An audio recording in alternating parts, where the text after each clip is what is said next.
Hello everyone, आज चाहिँ हामी भेज मोमो बनाउने तयारी गर्दैछौँ। पहिला एक कटोरा सोयाबिन भिजाएर राखेको थिएँ अनि त्यसलाई मिक्सीमा गरेर पारेँ अनि यतिको पिसेपछि चाहिँ हामी अनि त्यसमा फेरि बदम भुटेर राखेको बदम पनिर पनि मिक्सरमा राखेर यतिको गराउने। अनि मैले चाहिँ पहिल्यैबाट बन्दा काटेर राखेको थिएँ पानी निचरेर, अनि बन्दा सोयाबिन अनि पनिर र बदम अनि प्याज काटेर राखेको थिएँ, एक पाउ जति प्याज।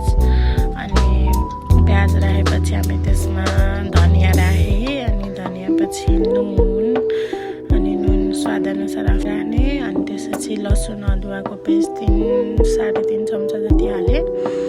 अनि त्यसपछि एमएसजी हुन्छ नि अजिनामोटो, त्यो पनि थोरै स्वादको लागि हालेँ। अनि बेसार अनि लास्टमा हल्का ओइल हालिदिएर अनि मजाले मुछेर यसको फिलिङ रेडी भन्छ। Thank you for watching. हजुरहरूले यस्तै गरेर मिठो मिठो मोमो बनाएर हाम्रो सेतै अनि चाहिँ त्यो पिठो मुछेको हात भएर सेतै भयो कि।